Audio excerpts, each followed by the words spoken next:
নমস্কার। আজকে আরেকটি রান্না নিয়ে চলে এসেছি, সেটা হলো মিষ্টি কুমড়ো দিয়ে চিংড়ি মাছ। তো চলো দেখে নিই কীভাবে বানালাম। এখানে মাছগুলো হলুদ লবণ মাখিয়ে ভেজে নিলাম।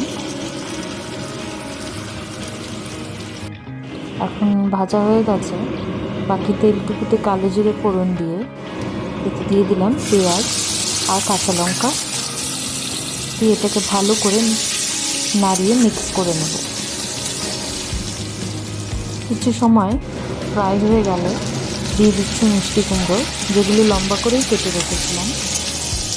এগুলোকে ভালো করে মিক্স করে নেব।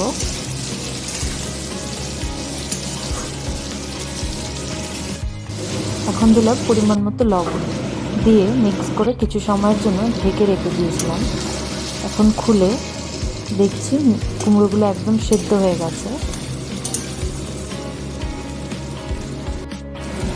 এখন একটু দিলাম জিরে গুঁড়ো, একদম সামান্য পরিমাণে, অল্প ধনে গুঁড়ো,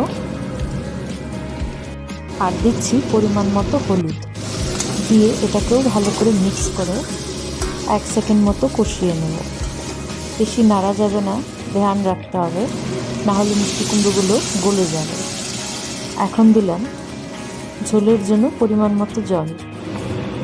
ঝোলটা ফুটে এলে মাছগুলো ঢেলে দিয়ে 10-15 মিনিট জাল করে নিলেই তৈরি হয়ে যাবে। অবশ্যই তেল ছাড়া অবধি ওয়েট করতে হবে আর বেশ করে জাল করতে হবে।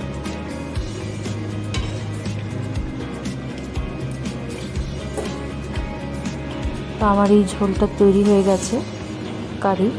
তো নামিয়ে নিয়ে চলো, দেখো কি সুন্দর লাগছে দেখতে, একদম পাতলা, গরমে দারুণ যাবে দুপুরে ভাতের সঙ্গে।